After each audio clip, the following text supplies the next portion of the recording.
Hello, everyone, and welcome to the latest episode of Cannabis Unlocked. Today, I'm very excited to be joined by Ashley Wynn-Grimes. Ashley, how are you today? I am good. How are you today? Doing great, thanks. Really excited to have you joining us. For the listeners, Ashley is an author, a medical cannabis advocate, and the founder of Cannabis Nursing Solutions.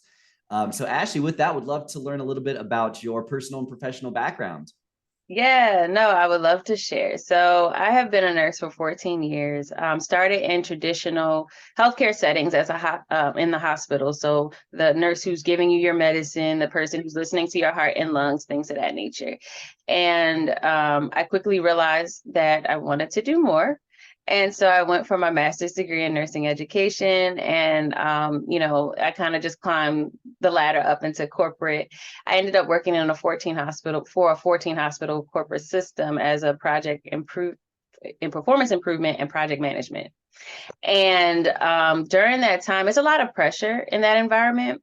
I didn't realize what healthcare as a system was until I took on that role. It became primarily about money and less about patients. And that was kind of uh, disheartening in a lot of ways.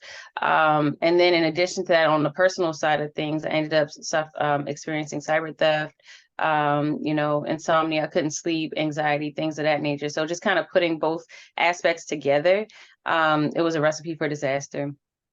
At some point, my boss in that role told me that I needed to find a new position, take a job that was half my salary. While I was going through this experience, I knew something was off. So I went and got a therapist like people do.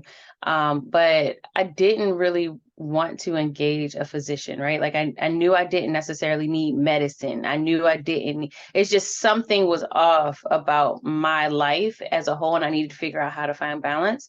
And so I just started doing a ton of research. I'm a nurse. Like, I don't even really want to engage a doctor anyway. Like, I know more than them half the time. Like that's how we generally feel, right? So I did all this research and I came across just finding alternative holistic practices like yoga.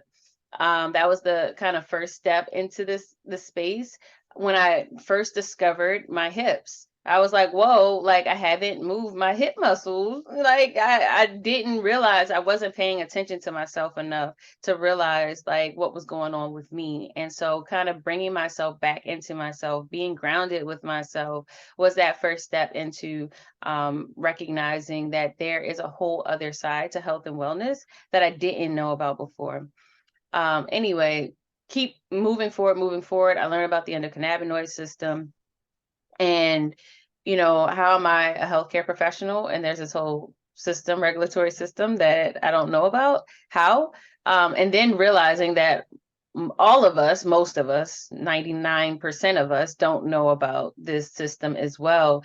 And so for me, it was about teaching and telling other people about this endocannabinoid system. And at that time, I didn't want to start a business. I just wanted to tell people about it, right? Like I was like, if I tell y'all about it, y'all can do your thing and go start businesses.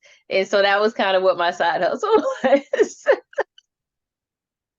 I love it. I love it. So, on that note, would be great if you would educate us a little bit on what is the endocannabinoid system. Yeah, it's the largest neuroreceptor system in the body. It binds with cannabinoids. We make our own cannabinoids in our body. Cannabinoids, the examples are in the plant, THC and CBD, the ones that people are familiar with. But in our body, we make our own natural cannabinoids that bind to that system. And the point and the purpose of it is to create balance in the body. And they support all of the other systems within the body. So if something is off balance or, not working, functioning properly, the endocannabinoid system basically is activated. I'll say it like that. Mhm. And so when you consume cannabinoids, it binds to those receptors and it helps support the endocannabinoid system. Um, you know, and so essentially it creates balance in the person who chooses to do that. There's a lot of nuance in that. I said it very simply. But being able to recognize that that system is there and being able to intentionally choose and identify when it's appropriate to utilize cannabis as your medicine, I think is important. Yep, that makes total sense. Why do you think it is that so many healthcare professionals and the population in general are unfamiliar with the endocannabinoid system? It's a Schedule 1 drug and nobody wants to talk about it, simply put. Yeah. I mean, because largely it's been, I think there has been this idea of wanting to erase its existence out of our history, so to speak. Because it does have a long, long history that we don't even understand the history in its entirety at this point. But there are a lot of things that have occurred in American history specifically where it just seems as though they just kind of wanted to remove it Mhm. for all of the reasons that you can insert here. A lot of them sourced in racism, some other financial issues, and then, all the other things that come along. So, at the end of the day, why don't we know is because nobody told us and nobody wants to talk about it. And even to this day, while we're legalizing from state to state, our healthcare systems are still not necessarily saying, hey, we want to make this a priority to make sure that we address this thing that's occurring right before our eyes, right? So just what's happened. Yeah. And I think it resonates with a point you mentioned earlier where, with our healthcare system today, alternative modalities aren't necessarily explored or researched because there's not the same amount of funding for them as there are with some of the more pharmaceutical type therapeutics.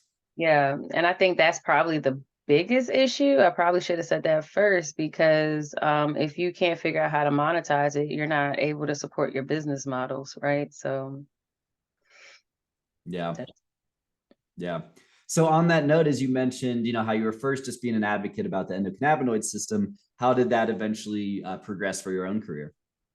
Um, well, I realized that there weren't a lot of people who knew about it. And the other thing that kind of grinded my gears was that I was telling people about it, but they wouldn't actually do anything with it. So in my mind, I would tell them about it and I thought they would go off and just do great things. And what I found was they would just take the information and sit on it. And after doing a lot of research and, just trying to figure out why, I realized it had a lot to do with the stigma of it, not feeling empowered to communicate about it, not feeling confident enough to speak up about it.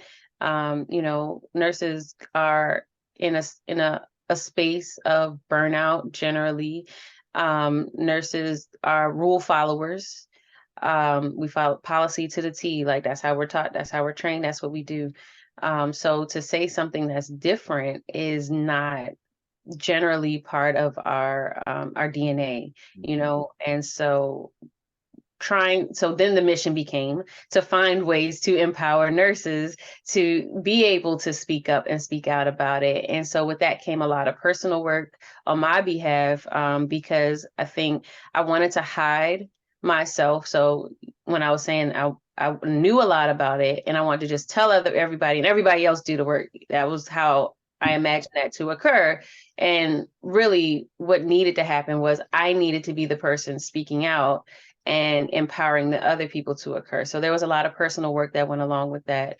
Writing the book Stigmatized helped a lot with that in confronting some of my journey, some of the things that I went through to be able to speak about, like the cyber theft, some of the bullying experiences that I had in my work, just all listed down, list all the stuff. Yeah. Yeah, just getting it out there. And would love to hear more about what that experience of writing Stigmatized was like for you.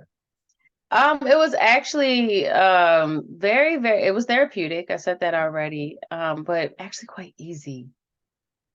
Actually, like the actual physical act of writing was so, so easy. Like it felt as if it was necessary to put that on paper. Um, my general adult life, I feel like I didn't really see myself as an adult until things just started kind of crashing around me, if that makes sense. And when I was finally able to get a lot of those experiences on paper, it was like, this is your story, Ash. Like this is you, this is who you are, this is what has made you who you are. Mhm. And for whatever reason, and I don't know if any particular person or people did anything to kind of make me want to feel like I need to hide, but for whatever reason, I did. I felt like I wanted to hide behind my experiences and feel like a victim for a lot of reasons. And so when I was able to get it on paper, I was able to look at it from outside of myself, if that makes sense. Mhm. And when I went through that journey of just kind of vomiting it on paper, that was one thing. Cried through like probably the first section of the book in its entirety, and still will shed a tear if I read my own book today. And when I finished it, I mean, it took me 20 days to get it the way, pretty much the way I wanted before I went to Wow, edit. Yeah, that's awesome. thank you. And then when did you decide to start Cannabis Nursing Solutions? Well, technically it started when I started with the side hustle. So got my Uh-huh. LLC, right? I was like, I'm going to tell people. I created what I call which is now my flagship training course, for healthcare professionals. But, first thing was I was kind of consulting with patients. And so, well, my family members and friends, and, and, I would write down the process. So I came from a performance improvement process management place. So organization was super important for me. So I would organize those consultations in a way where I could do it the same way every time. Mhm. And that's essentially what my training course is. It walks you through the process of knowing what your role is, your responsibility, and how to go through it. So Cannabis Nursing Solutions, in my mind, was just going to be the solution to your cannabis needs. I mean, and that idea has evolved significantly over time. But at some point, I wanted to be an agency for nurses where I would have a group of nurses where I could, if people wanted nurses they could find, I could outsource them, similar to how we have agencies in hospitals. Mhm. At some point, I was going to be an education consultant. At some point, the idea just kept evolving over time. So Cannabis Nursing Solutions still is going to be the solution to something, but who knows where it's going to go. I love it. I love it. That's so funny. And it's interesting as you talk about the consulting practice for patients today, because to your point, most healthcare professionals don't want to talk about it, even in states where it's legal medically. And so, I mean, what options do patients today that know cannabis maybe could help them, but like, how do they actually find out what to use, what strains, what edibles? You know what I mean? Like, what options are available for them today? It varies, based on, I guess, really access to who you know, what you know, that kind of thing. Uh huh. But a lot of times, patients are intimidated by the plant. And especially if you're really, really ill and you really just don't have the energy and, like to kind of do all the stuff that kind of goes into this. Like, you won't see a me just at the corner or at your doctor's office. Like, you won't see that. And so to find a me, you have to kind of take various steps to discover that. One thing that is easy, at least in Maryland and a lot of other states, is to figure out how to get your certification. Mm-hmm. But finding a provider that certifies and provides, intensive education is few and far between. And so what ends up happening is that they'll get their certification, which is generally an easy process because, again, we're for profit, so that's generally the focus. So we're treating that as a assembly line almost. And then they'll get the certification. They'll go into the dispensary. They'll rely on the bud tender. Again, it's hit or miss. You might find a knowledgeable bud tender, or you might find somebody who just loves to get high and going to tell you the strain that they love today, right? And so and for a patient who is suffering from severe chronic disorders and diseases and who doesn't know what questions to ask, is not empowered to, dive into the differences in consumption methods, cannabinoids, terpenes, et cetera, it can feel a little daunting for Mm-hmm. them. And so ideally what would happen is that either you have a me partnered with a physician. So, hey, I'm sitting right here. I'll give you this information, at least the terminology to use. So when you go into the dispensary, or you go into the dispensary and you have a me sitting there saying, "Hey, welcome to the dispensary. Do you have any questions? Let me tell you about these cannabinoids and terpenes." So I think, we have that in certain cases, and in certain states have implemented some of those things. Like Maryland does have a clinical director in their dispensaries. But what I'm finding is that a lot of patients don't leverage the clinical directors in the dispensaries. So in my mind, and I could be wrong, but in my mind, that probably means there are a lot of patients still sitting at home who probably could benefit from the plant and don't know they can benefit from the plant. Yeah, totally. And I think a lot of people who really want it for medical purposes are the ones who are often most intimidated about going into a dispensary, about being seen in there, or whatever it may be. Yeah, yeah. And especially if they're heavily in the healthcare system, you don't want another doctor, you don't want another prescription, you don't want nobody else, treating you like you're a thing on the wall, like that's pretty much the experience for a lot of our chronic healthcare patients. They go from doctor to doctor, sit in waiting room to waiting room, get poked and prodded and all those things. So, yeah. Yeah. Yeah. One of the things we've also noticed, at least in rec states, is that a lot of products are really optimized to maximize THC and get you as stoned as possible. But, as you talk about the endocannabinoid system and the entourage effect, like that's not necessarily what's going to be best for people who need cannabis for ailments. So I'm curious, do you have any thoughts there? Have you seen anyone really developing more products that are really targeted for medical patients? Yeah, they exist. And I think there is starting to be a little bit more understanding that we need more variation um of products. So I remember last year Maryland had a shortage of tincture. The patients would go in and they couldn't find a tincture, right? And I get it, things happen, supply chain, blah blah blah. I get it. But would you ever have an issue getting Oxycontin? Mm-hmm. Like how is it this particular, product is something that, is so um is not continuously accessible or consistently accessible to the patients in a way where they can predict and know what they'll have access to at a given time, Mm-hmm. right?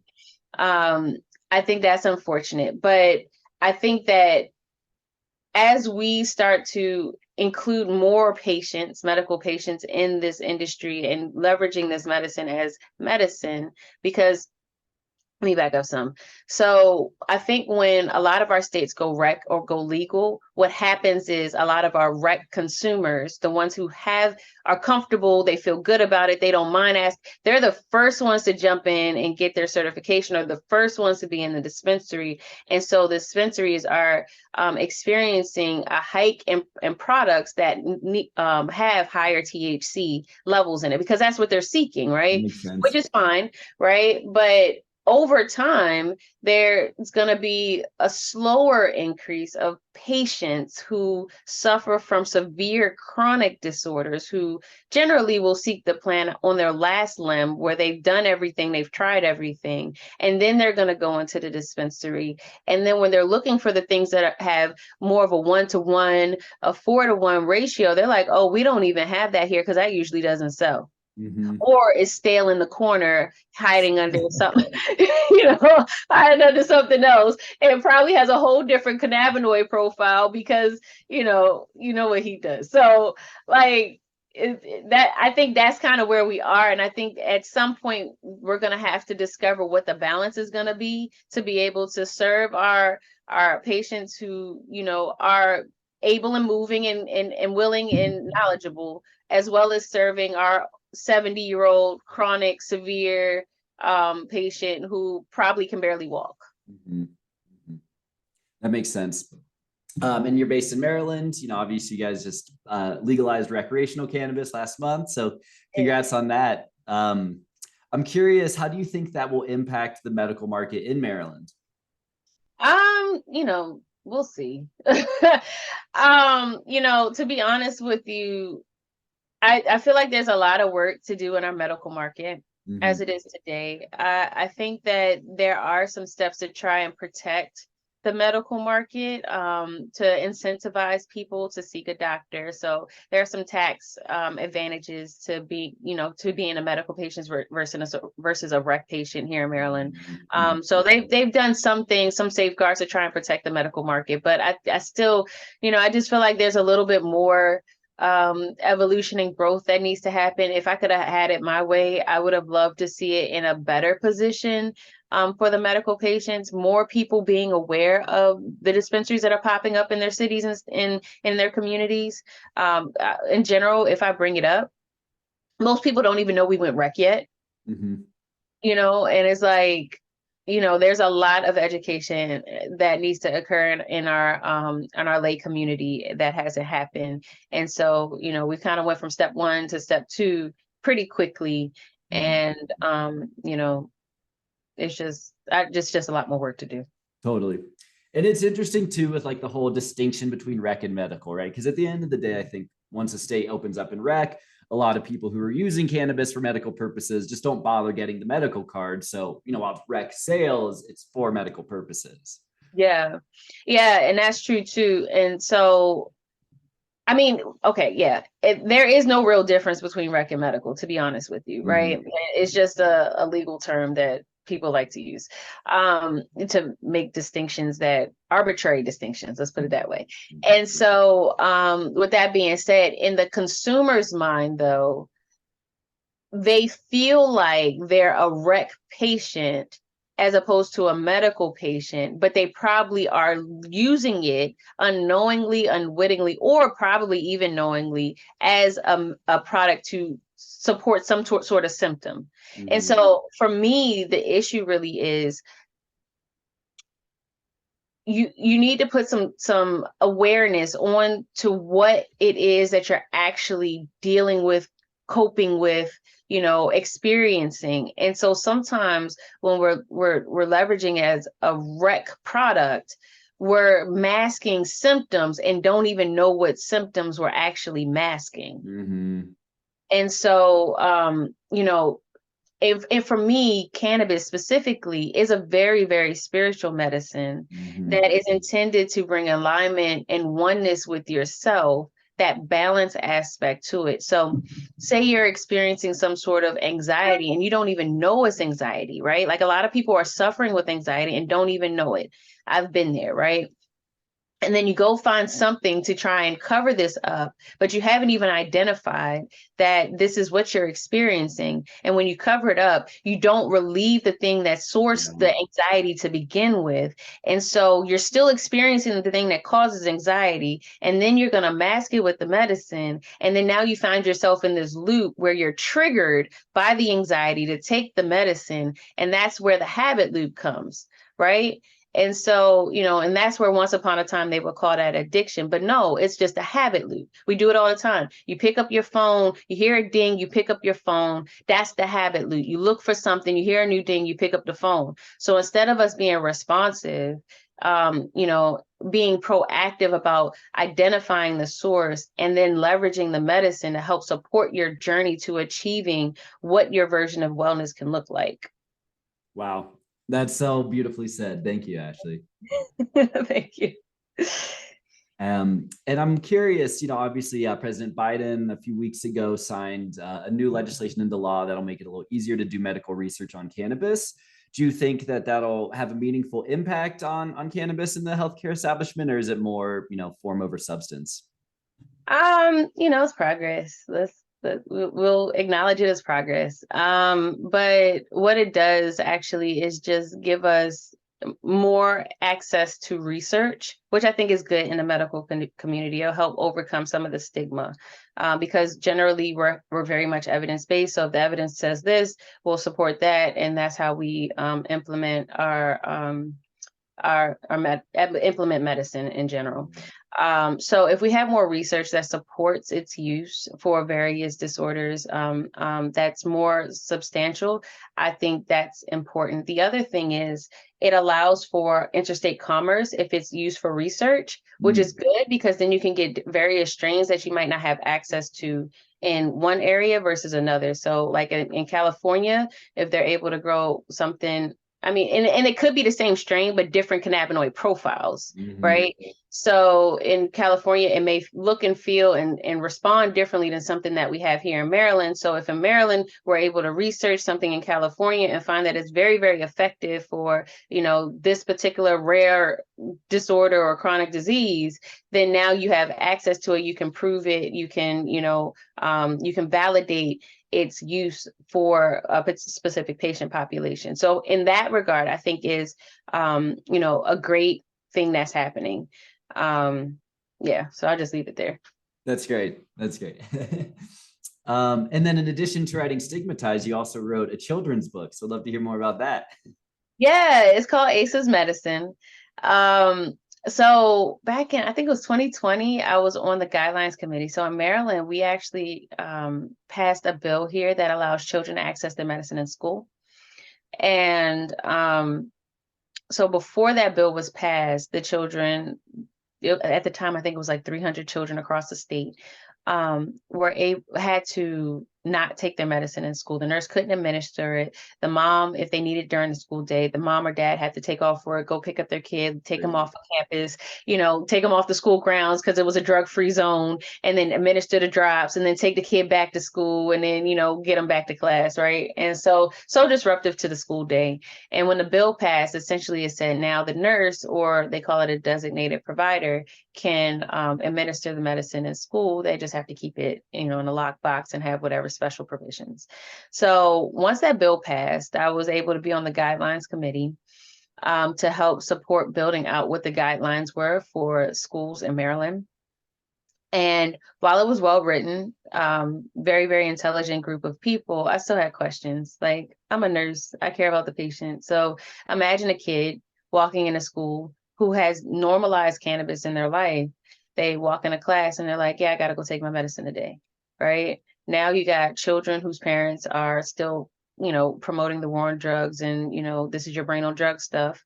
You have teachers who are uninformed and uninvolved with this. And then you also have the school nurse who hopefully she knows something about it, but most likely she doesn't.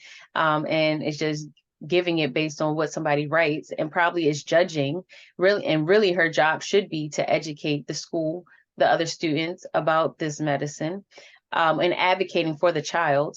Um, and imagine that child saying, hey, I'm going to go take my medicine today, my cannabis, however he phrases it. And, people are responding to him, judging him, and this is the thing that saves him from his seizures, right? This is the thing that saves him from the next surgery. This is the thing that allows him to eat throughout the day, right? And so essentially that's what the story is about a little boy comes to school, he mentions the medicine, and his school nurse comes and teaches the class about it, teaches the teacher about it. And at the end they realize that it's just medicine, just like, insulin. Yeah, that's really cool. Thank you. Thank you. Yeah. So people want to check out your books, or if there may be medical professionals who want to learn more about cannabis and the endocannabinoid system, is there a website or something that they should check out? Yeah, so if they're interested in the book, stigmatizedthebook.com. They can also get it on Amazon. Or if you want to come to my website, it's cannabisnursingsolutions.com. Awesome. Well, Ashley, thank you so much for joining the podcast today. It's been fantastic hearing about all the great work you're doing. And so congratulations on really helping to educate folks on this important issue, and hope we can keep that momentum rolling. Yes, yes. Thank you for having me. Absolutely. Awesome. Well, have a great rest of your day, Ashley, and thanks again for joining. Thank you so much. Talk to you soon. Take care.